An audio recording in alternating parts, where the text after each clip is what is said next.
مساء الخير. ما نكاد نطوي ملفا في الرياضات والصراعات حتى نفتح ملفا آخر بعيدا عن كرة القدم والسعادة التي يصنعها منتخب الأول لكرة القدم مع جمال بالماضي. هذه أسعد الجزائريين. يتمنى الجميع أن يكون له مثيل في القطاعات الأخرى. اليوم صراعات كثيرة في الاتحادات الرياضية الأخرى، بعضها فوضى تجميد على غرار اتحادية كرة اليد التي تم تنصيب ديركتوار اليوم من طرف وزير الشباب والرياضة الجديد عبد الرزاق سبقاق. تم إيقاف رئيسها قبل ذلك حبيب لابان من طرف الوزير، وملف مفتوح ربما أو قيل بأن هناك خروقات وفساد أيضا، إضافة إلى اتحادية المصارعة التي قيل بأن فيها فضائح وبالجملة بعضها لم يكشف قبل الألعاب الأولمبية التي جرت في طوكيو. خرجنا منها صفر اليدين مثل بقية الرياضات الأخرى. يحق لنا أن نتساءل اليوم إلى أي مدى يمكن القضاء على هذه الصراعات والفضائح في الاتحاديات الرياضية. هل المشكل في الوزارات المتعاقبة مثلا التي لم تولي اهتماما لهذه الرياضات حتى أصبح هناك تغولا في الرؤوس الكبيرة مثل ما نرى الآن؟ هل المشكل في الأشخاص أم في القوانين المسيرة حاليا؟ ما الذي يمكن أن يغيره الوزير الجديد في منظومة رياضية مريضة بمشاكلها؟ هل يمكن أن نغير فقط بالتصريحات الوزير القوية أم أن الواقع يقول غير ذلك؟ هل يمكن لصرامة الوزير على الأقل بين قوسين خطابيا لرئيس اتحادية كرة اليد وإيقافه في البداية أن يكون تهديدا واضحا لبقية الأسماء ورؤساء الاتحاديات وللرياضة بشكل عام؟ هذا الفاصل.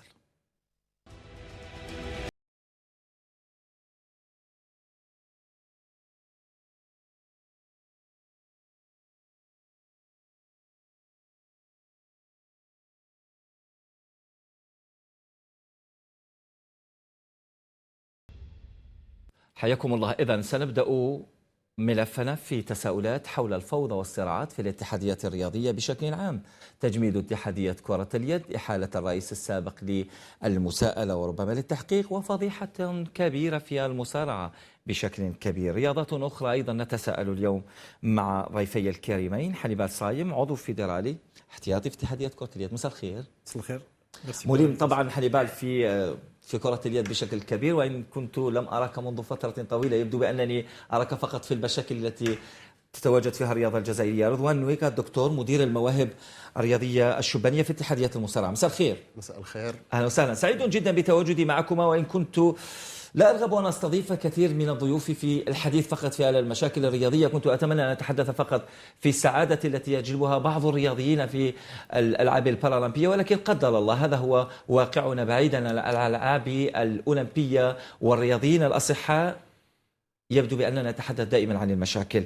اليوم قبل أسبوع كان قرار الوزير بتوقيف وتجميد اتحادية كرة اليد بالنسبة لرئيس حبيب لابان.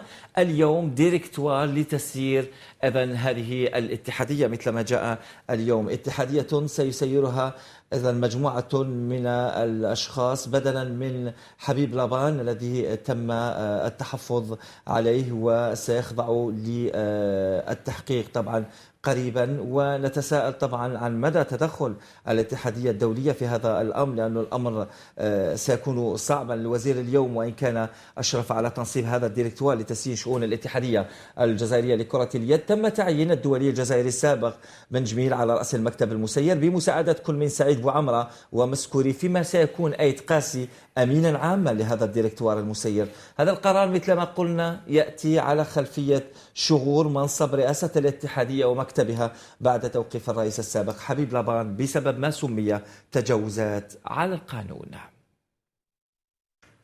إذن حنيبال صايم، يبدو بأننا نعيش فترة صعبة. كانت فترة قبل الوزارة السابقة كنا نتحدث عن كرة اليد، ولكن بطولة متوقفة، بطولة تعود، منتخب بدون نتائج، الفئات الشبانية رايحة وين رايحة. يبدو بأننا الآن في مفترق الطرق بديركتوار جديد بالنسبة لهذه الاتحادية، صح؟ Exactement. Bon, je confirme واش راك تهضر لي. En fait, ماناش نشوفوا je sais pas un ministère ou des fédérations اللي راهم يعملوا للرياضة.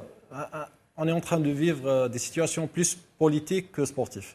Et dommage, sincèrement, on est déçus par واش راهو صاري.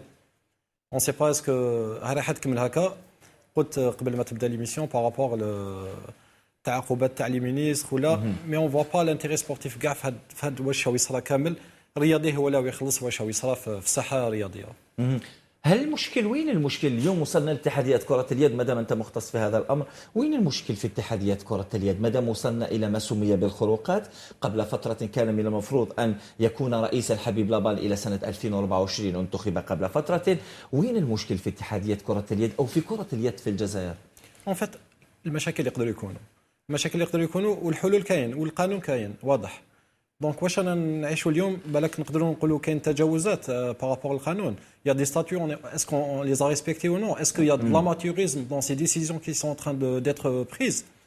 انا بيرسونيلمون ما الصوره اللي راهي دوك في كره اليد سي فريمون ديسيفون ماناش راح نشوفوا فيها تطور ماوش راح يكون فيها. انا حبيت نعرف حبيب صايم وين المشكل على مستوى الهرم في الاتحاديه على مشكل الوزاره السابقه التي لم نهتم بهذه الرياضه ولا المشكل احنا في الرياضيين في هذه لانه ما كاش نوادي اللي راهي تكون ما كاش نوادي اللي راهي تصنع ما كاش منتخب حقيقي اللي تراجع بشكل رهيب. وين المشكل في رايك؟ شو لو كان نقولوا بارابور le côté sportif, à n'importe. C'était le projet défaillant à l'ancienne fédération. À l'importe, c'était vraiment un échec pour le handball algérien. Il a signé un contrat de 2-3 ans. On n'a pas vu vraiment sa touche dans le handball algérien.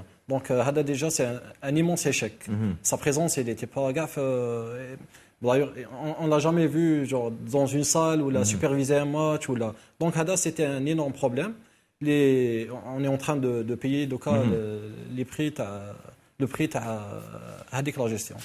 طيب خلينا نروح إلى رياضة أخرى يبدو بأننا ما نبرحوش طبعا المشاكل تبقى مشاكل.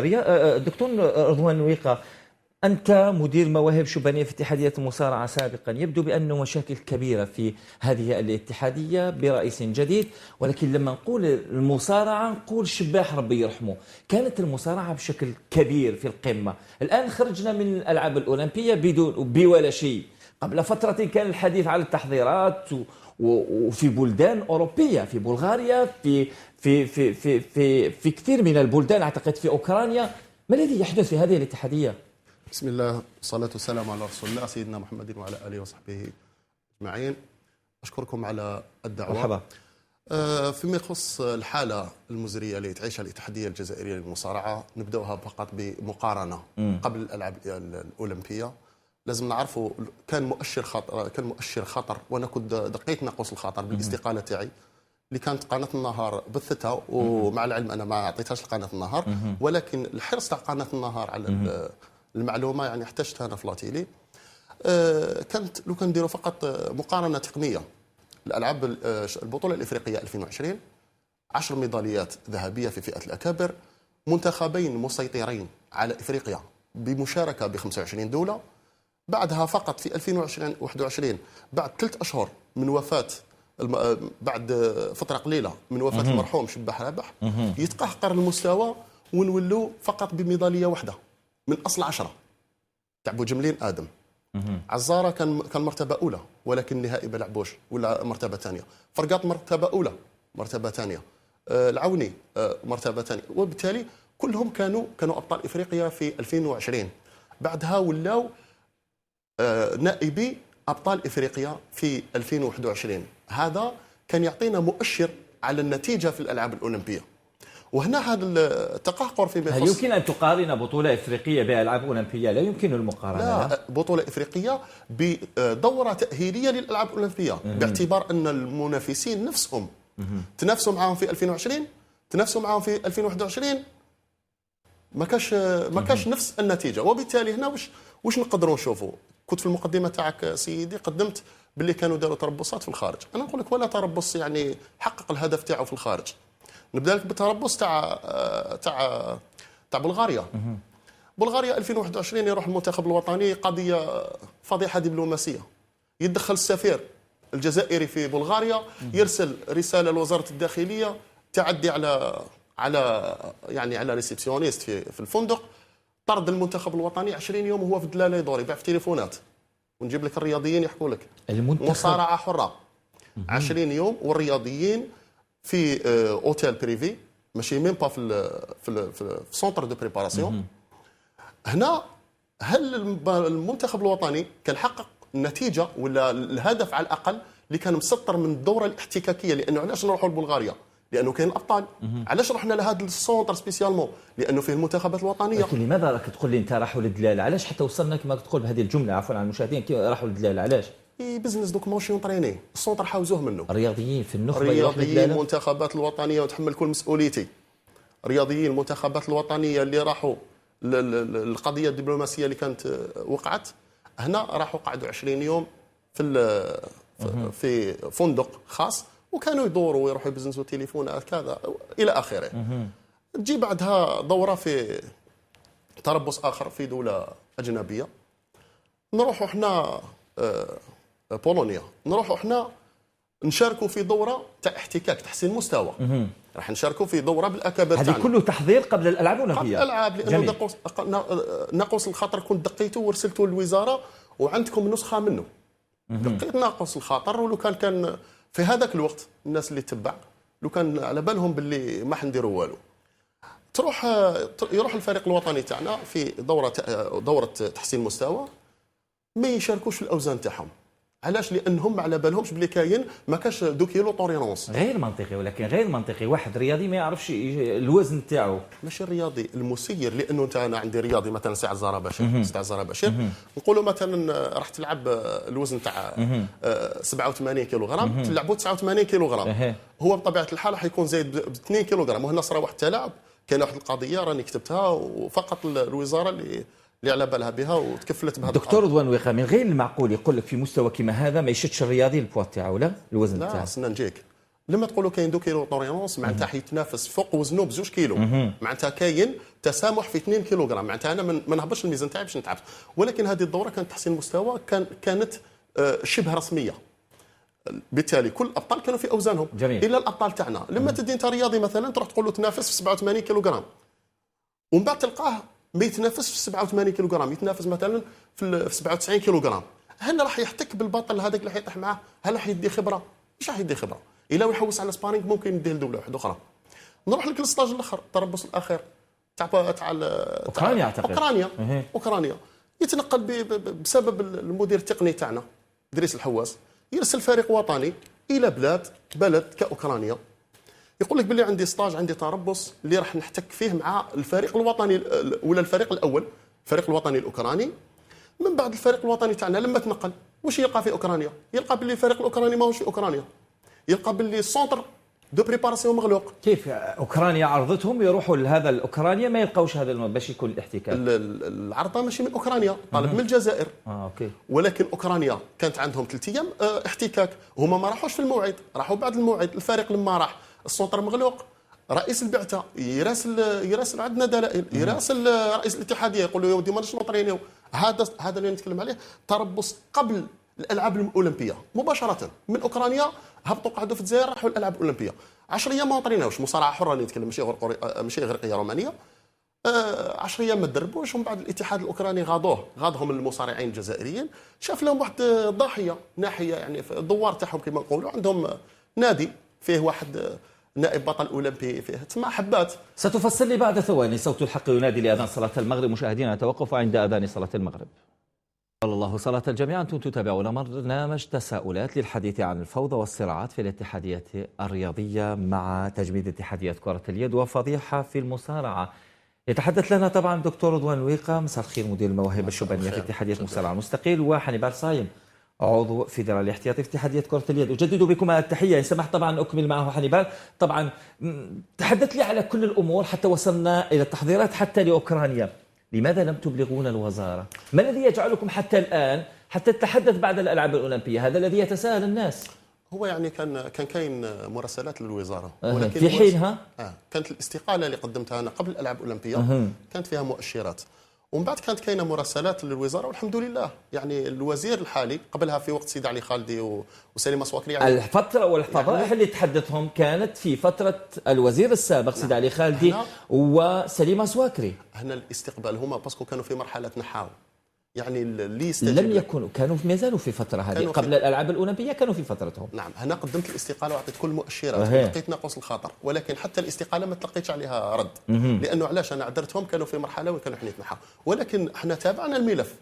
تابعنا حتى جاء الوزير هذا الحديث ويعطيه الصحه. يعني انا ما استقبلك. نعم استقبلني. لماذا تتحدث دكتور؟ عفوا عن سؤالي رضوان الوقا، لماذا تتحدث الان ولم تتحدث من قبل؟ هل لأنك استقلت مثلا؟ لا، لأنني مدير المواهب الشابة ولست مدير تقني. هذه حاجة الأولى. أوكي، ولكن مدير المواهب الشابة لماذا؟ هل هناك مشكل شخصي مثلا؟ لا. أم أنه أنت لأنك رياضي من هذا القطاع تتحدث؟ لا، أنا بطل الجزائر 7 مرات، أحسن مصارع في الجزائر 2 مرات، حامل شهادة دكتوراه في التدريب النخبوي، تدريب المنتخبات الوطنية. كل الافراد اللي في الاتحاديه يمكن لهم كل احترام وهما اصدقائي وزملائي وعملنا كيف. ولكن احنا الشيء اللي يجينينا ولا الشيء اللي يقلقنا هو سوء التسيير. سوء التسيير هذا هو اللي يقلقنا. هل هناك فارق كبير من ناحيه التحضير ومن ناحيه المستوى بين لما كان شباح وبين رئيس الاتحاديه الجزائري الحالي؟ بالطبع. الان رانا في مرحله البريكولاج، وقبلها كنا في مرحله المشروع. كان عندنا مشروع كنا نخدمه، وكنا قادرين. سيد عزارة بشير كان قادر يطلع على البوديوم. نزيد لك مصارع واحد اخر كان قادر يطلع على البوديوم، اللي هو بوجملين، كان قادر يطلع على البوديوم. هنا المصارعين هذو ما خرباش، كان قادر ثاني ما الذي منعهم دكتور؟ ما الذي منعهم؟ هنا منعهم الفضائح اللي قلت لك عليهم. سوء التسيير وسوء التحضير. انت رياضي ما حضرتوش، نعرفوا بلي الالعاب الاولمبيه هي مشروع وهي برنامج. انت لما تسطر برنامج لابد ان تطبق البرنامج. نعم. وان تحقق البرنامج ميدانيا. هنا البرنامج ما تحققش ميدانيا، واصلا الرياضيين ما كانوش متدربين. لماذا لم تسير هذه الاتحاديه على الاتحاديات السابقه للمرحوم شباح؟ هو نفس الفكر اللي قالوا لما انتخب. هذه هي النقطه الحساسه. قبل ما يتوفى المرحوم الله يرحمه كان هو المدير التقني. نعم. كان هو اللي يسير التقني، كل شيء تقني جميل. هو اللي يسيره. جميل. ما كان حتى واحد، ونتحمل المسؤوليه هذه، ما كان حتى واحد اللي كان يتكلم في التقني ابار المرحوم شباح، وكل الانجازات بفضل المرحوم شباح. ما كان حتى واحد اللي يقول لك وانا درت، لانه رئيس ولا المدير التقني تاعنا ما خارج تخصص، ومن المستحيل منهجيا علميا كما حبيت، من المستحيل يدير انجاز اولمبي هو ما خارج تخصص كمدير فني. الان الرئيس اللي جاء بعده تظهر لي يعني داوه امور شخصيه الجهويه اللي كنت اشرت لها من غير المعقول. عن اي جهويه مثلا تتحدث؟ انا لما نتكلموا على المواهب الشابه، نتكلم على المنصب تاعي، عندي فريق عمل راني نخدم معه. جميل. والفريق العمل هذا في 2020 محقق مرتبه اولى حسب الفرق. جميل. فافريقيا بمشاركه قلنا 25 دوله. لما انت تجي تنحي لي كل المدربين، وتجيب لي كل المدربين من برج بوعريريج، مع العلم اني المدربين اللي جبتهم لماذا برج بوعريريج بالضبط؟ لا، برج بوعريريج نكلوا لها كل احترام. جميل، ولكن لماذا انا اريد ان اذهب؟ لانه من الولايه. اوكي، رئيس الاتحاديه من نعم. لانه تدخل الجهويه، وحنا الجهويه نحاربوها لاننا عندنا عالم واحد ورانا كلنا جزائريين، وحنا نامنوا بالكفاءه. ولو يكونوا اكفاء، حتى لو كانوا اكفاء احنا نامنوا بالكفاءه. انا قلت لك انا نامنوا بالكفاءه. لا، الكفاءه ترتبط بالنتيجه. جميل. انت دير لي نتيجه بس لم تكن هناك نتائج. لا، ما كاش نتائج. انت اللي جبتهم لي ما عندهمش انديه. حاجه الاولى هذا بالنسبه للرياضيين. إيه؟ حتى المدربين ايضا. لا مش رياضيين، نتكلم عن المدربين. نعم. انت تجيب لي مدرب ما عندوش نادي، ماهوش مدرب في نادي، تجيبه لي من مكان معين نقول لي هذا مدرب تاع البنات ولا. كيف عرفت باللي هما هذو ماشي ما عندهمش كفاءه؟ دوك واش راح نقول لك. انا مثلا نتكلموا على المدربين اللي جابوهم باسكو من بعد كانوا غيروا. المكتب الفيدرالي ما جازوش عليه المدربين، الحاجه الاولى. والحاجه الثانيه، انا كل الاسماء اللي تعرضت عليا نعرفها بحكم اني انا من التخصص. الان انا كي نوازن بين واش عندي وبواش واحد تجيب لي، نعرف باللي انت راح تديني للواد، وبالتالي انا واش راح ندير لك؟ نستقيل قبل ما نوسخ الصوره تاعي ونوسخ الاسم تاعي. انا نستقيل من المنصب لاني علاش في 2018 بالبرنامج التدريبي اللي كنت وضعته حققنا نائب بطل اولمبي، وانا اللي كنت نوضع البرامج التدريبيه في 2018. بن فرج الله فاتح في 2018 انا اللي كنت نوضع البرامج التدريبيه. شكون واش كلاسينا في الالعاب الافريقيه للشباب؟ حققنا 12 ميداليه ذهبيه، ما نتكلمش على الفضه 5 وعلى البرونز 3.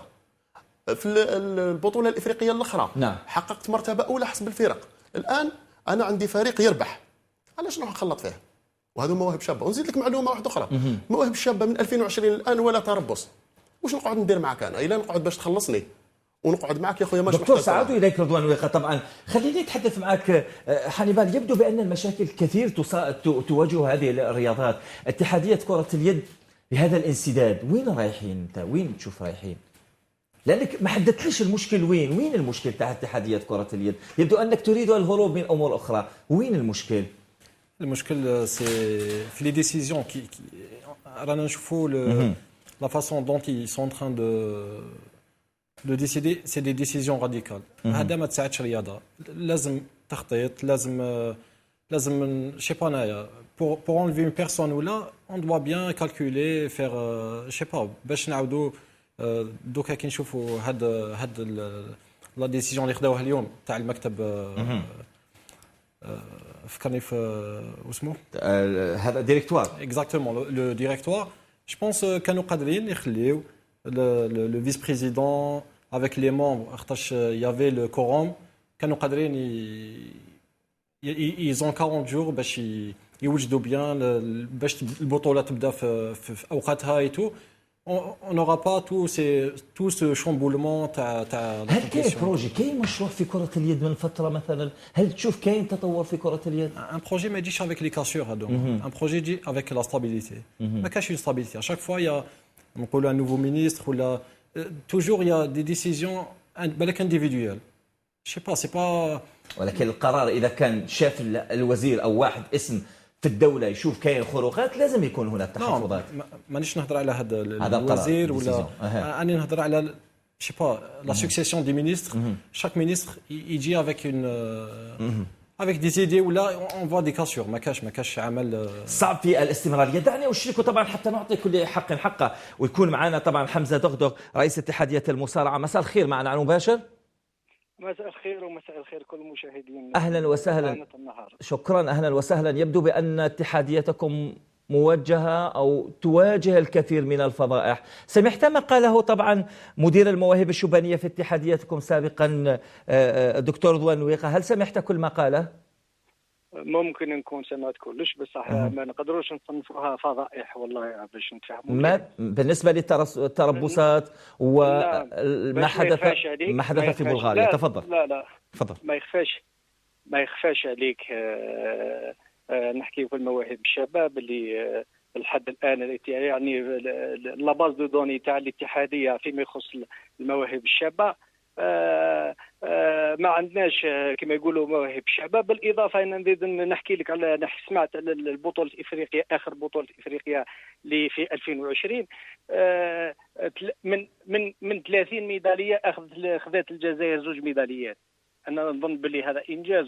وبالاضافه الى هذا نقول لك باللي من صلاحيات رئيس الاتحاديه يغير الطاقم الفني كما يحب مع المكتب الفيدرالي.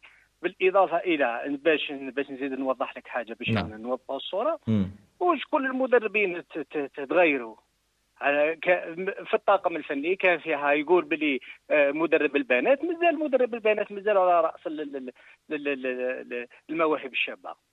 أستاذ دغدغ، أريد أن أسألك سؤال. هي من العادي في أي ولاية ولا يهمني لأنهم كلهم من الجزائر، هل تؤكد الخبر بأنه أغلب المدربين بالنسبة لشطوف اتحادية المصارعة كلهم من برج بوريريش، صحيح؟ لا، أنا نزيد نأكد لكم باللي معظم المدربين اللي كانوا من قبل، أنا نظن باللي من قبل ناس ما حكاتش قالت باللي المدربين هذو راه من برج بوعراريج ولا كانوا من واسمه. ما جبت حتى ولا مدرب جبته من برج بوعراريج. أنا على انتداء جيت ديجا المدربين كاينين هذو يكزيستيو ديجا معروفين ولا واحد يقدر يقول باللي هذا كفء ولا مش كفء. جميل. حتى نسير في النقاش. هل ما حدث قبل الألعاب الأولمبية في بلغاريا طردكم؟ أو يقولوا بأن الرياضيين ذهبوا للدلالة مثل ما يقول به قوسين ما حدث في أوكرانيا؟ هل تؤكد هذه الأخبار؟ كيف راحوا للدلالة يعني في ما حدث في بلغاريا بأنكم ذهبتم ثم حدث صدام بين المستقبل في الفندق، ذهبت الأمر إلى الأمر الدبلوماسي كبير حتى تدخل هنا وزارة الخارجية ثم لم تتدربوا نهائيا. هل هذا صحيح؟ خلينا نعطيك. احنا العام الماضي ما شاركتش الفرق الوطنيه ولا تربص كان في بلغاريا، ما شاركناش في حتى تربص في بلغاريا. لم تشاركوا. أنت تقول شاركوا، هو يقول لم يشاركوا. أين الخبر؟ ما دخلوش لبلغاريا واني متاكد واش راني. عفوا على المقاطعة، سأدخلكم مع بعض. تفضل. أين الحقيقة؟ فيصل عون كانت جاتك المراسله من وزاره الداخليه والوزاره وانت في المكتب الفيدرالي كنت قلت لهم باللي انا لما تكونوا متفاهمين ما تهمنيش قرارات الوزاره، وعندنا دلائل وعندنا ناس اللي تشارك في هذا الامر. الدلائل هذو في بلغاريا سيدك تحكي قلت المشاكل صارت في بلغاريا. انا نتحداك لكن الفريق الوطني دخل لبلغاريا. وحنا انا نظن باللي المنبر هذا مش تاع دي وقلب تاع دلائل، ماهيش كيستو تاع. يا اخي كيفاش انت راك تقول دوك قضيه فيصل عون؟ انت لما راسلك وزير الداخليه راسل الوزاره والوزير خالدي راسلك المراسله انا هضر وقال لك باللي يا ودي راه عندنا مشكل دبلوماسي. انا هضر قريت المراسله تا ولا حكاو لك برك؟ انا نقول لك باللي يا مش ما تقوليش قريتها شتها ولا تحكي برك تا. يا ودي رانا شايفينها ونجيب لك حتى الان نجيب لك البلاطو لو سمح لي. اذا كان ممكن طبعا. استاذ حمزه دغدغ رئيس اتحاديه المصارعه ستكون معنا لاحقا باذن الله، اعدك في ذلك حتى نفتح الملف ونعطي لكل الاراء في اقل من دقيقه، لانك ستكون ضيفي في حلقه موجهه لكم جميعا ويكون اكثر وقت. ماذا بيت نستدعيو الاخ حمزه دغدغ طبعا مع بعض. المشاكل وين رايحين هذا؟ رايحين للهاويه. هذا شوف كل الصراعات والمشاكل وقضيه سوء التسيير هذه لواش تدي دوما للهاويه. لانه لما يقول لي انا ما عنديش تربص اللي صار لي فيه مشكل دبلوماسي واللي راسلني فيه وزير الخارجيه، المراسله على مستوى الوزاره. ستكون معي طبعا دكتور رضوان ويقة في اكثر تفاصيل، اعدك بذلك في برنامج مفتوح. وايضا في حل لاتحاديه كره اليد في ثواني ان شاء الله. ça va prendre beaucoup de temps لو ديفلوبمون ما يكونش كيما رانا متمنيين. أشكرك. ستكون معي أيضا، أعدكم بذلك. شكرا لكم مشاهدينا الكرام. نهاية